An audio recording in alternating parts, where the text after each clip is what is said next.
Now we're going to talk about learning with digital technology, and I did the smartboard for my actual action research, but I use many different technology throughout my student teaching experience. And Paul's quest to find digital pedagogy, is that Kanye?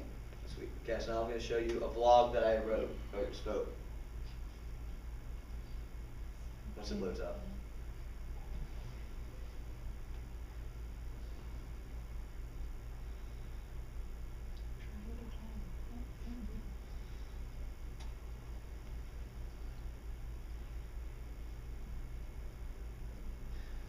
This blog, I'm going to talk about my thoughts of technology with education. And as I stressed many times throughout this year, as a student intern, as a student teacher, as a student in the graduate school at Virginia Tech, technology is extremely important in the process of education.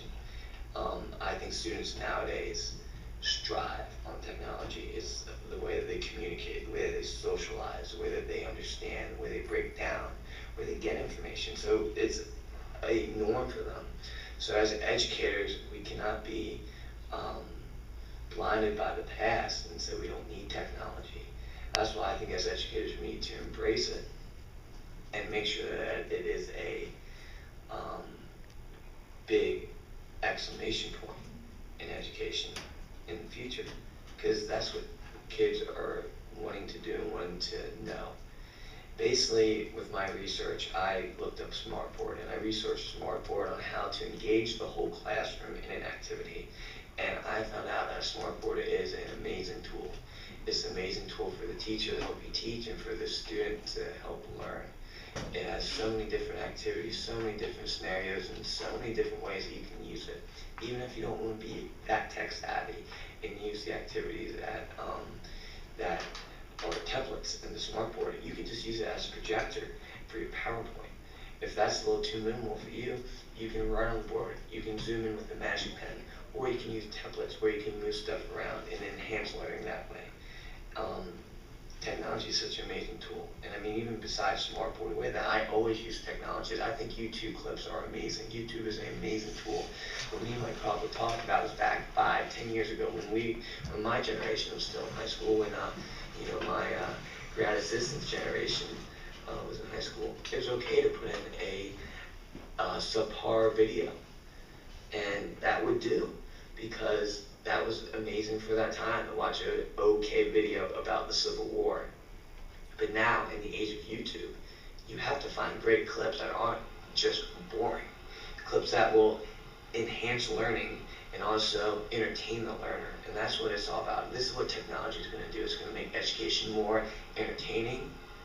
And it's not just about entertainment, but entertainment engages the students and make them more interested. It makes them understand more.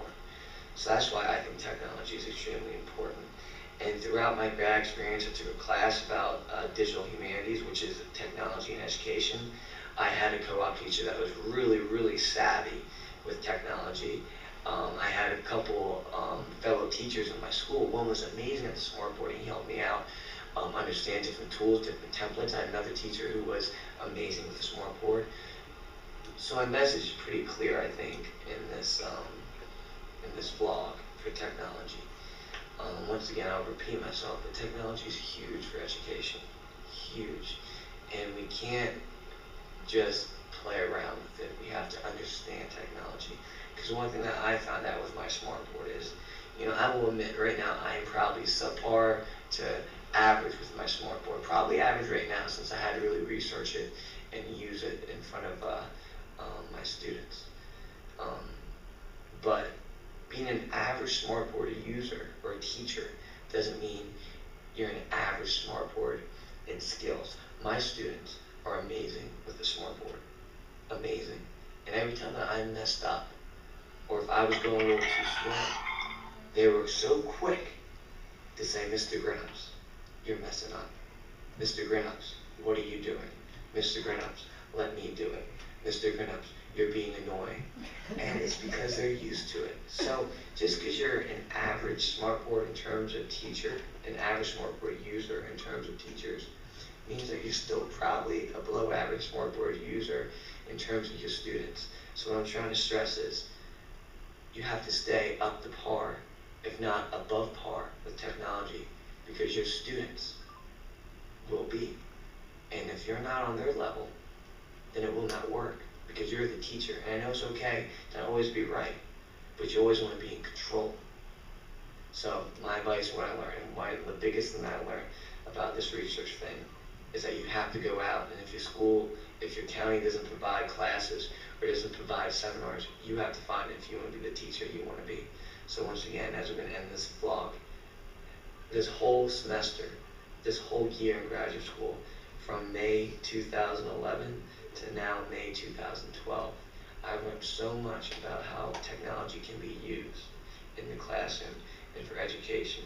And the biggest thing that I learned in this graduate program, the Social Studies graduate program at Virginia Tech, is that students learn and like to learn with technology. It's how they think now. And if it's right, if it's wrong, that's not up to debate.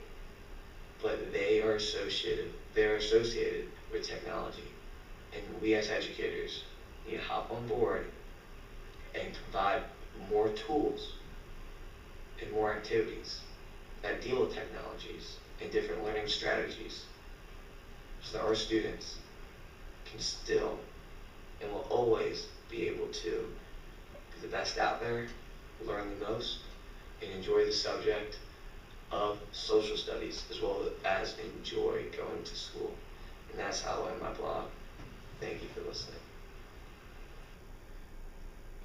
I know it went a little longer there, I apologize. Now going back to my research, my dilemma is interacting with the smart boards. What does that mean? Now to interact, the way that I define it, is when two things have an effect on each other. So most people think of interacting with the smart board means to actually stand up and go to the smart board and play it around. So who's doing the interacting in that scenario? In my belief, it's just that one student. So if I call Erin to come up and touch the smart board, well, she's really interacting with it. But what happens with everyone else? And that's the dilemma that I found out with the smart board, and what me and my co-op always talked about. The big negative is, if you have a classroom of 20, one person is interacting and moving stuff around, but the other 19, what are they doing? Are they really paying attention? Probably not. So my question is, can Smartboard be used to interact and engage the whole class in different activities? Now, I use Smartboard in the following ways: as a review tool, a jump starter, which is like a just do it, quick quiz, main tool in a lesson, and an exit slip.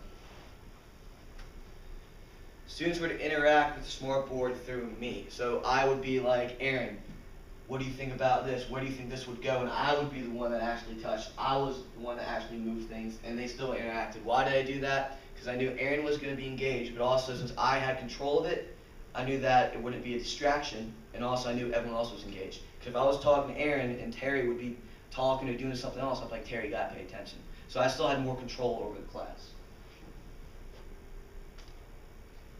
The way I collected evidence is, the first thing I did was a student survey on Smartboard. What are their initial thoughts and their prior knowledge on this tool? They loved Smartboard according to the survey, and even after the survey during my lessons. They really enjoyed the activities. They really participated. They really were engaged, and that was awesome with Smartboard. I also interviewed teachers on Smartboard. I interviewed the principal and my whole 7th grade team on their thoughts, how they use it, and how they instruct and interact this tool with their students. I also had student slips. After I did an activity such as the review or the quick quiz, I gave them a little slip of paper, asked a big question, such as, did this engage you? Did this make you want to participate more? Did this hold your attention? Something I felt was really important with Smartboard. I took field notes after every activity. After the class left, I took a little notes about what I felt, what I could do better, how it worked, how it didn't work. And also, luckily, during the days that I used Smartboard, my graduate assistant and my advisor showed up to observe me, so it turned out great. And my co-op was there every day to just watch me, and he gave me advice and other information so I could do a better job with it. So my findings overall was this: that students liked the review because of the Smartboard activities on it. I did a timeline, a memory game, and many different matching scenarios, and they really enjoyed it. Now, I was the one moving it, but they still enjoyed watching me do it. If I messed up, they got mad. I would like be a little more funny with it, like move the wrong thing, and they would get mad. So I was a little creative to keep them engaged. They liked the quick quiz due to the format. I had a matching format, so they got to see the answers. My teacher did not do that initially when he had the class, so they liked to see the answers. I know it made it a little easier, but you know, I believe that changing the format is pretty important because it gives them an easy quiz and a hard quiz. Don't do it all the time because then your quizzes or your formal assessment won't be meaningful, but if you do it every now and then, the students will appreciate it. Students thought the jump starter was engaging due to the magic pen. The magic pen is something that can zoom in if you make a perfect square. If it's not a perfect square, then it will not do anything, as Kathy saw that one day. My jump starter was I had different cartoons about wars such as the Civil War, Spanish-American War, World War I, II, Cold War, and they had to correctly label the cartoon on which war it was, and I would zoom in to show details and clues. They enjoyed the Smartboard lesson because they chose what they wanted to learn about. Basically, with that lesson, I had different tiles. We talked about the first, like the first African Americans to do something, first African American women to do something, first women to do something, and they would choose what they wanted. So I randomly would call on a student, I had a stack of cards calling a student, and that person would tell me what they wanted to learn about. So then I would click the tile and we would go to the presentation. And lastly, the essay slip didn't work that well. I had just a slide like this and said, "What do you learn about today?" And I would call on people to write. And I wrote the responses, so they would tell me and I would write the responses. Only problem is that I would call on Mallory and she would tell me, but the other class still wasn't that engaged. And I knew when I was doing it, I could hear them, so I knew it was not the best scenario. So again, the big result was this: Smartboard can be used in different ways to interact with the whole class. Learning was not inhibited by not touching the board. That's because their quick quizzes were better than the past quizzes, and their overall stayed about the same. So still, because they didn't get to touch the board, they still interacted with it, and their grades still went up. So my findings prove that Smartboard can be used in different ways to interact with the whole class. Thank you.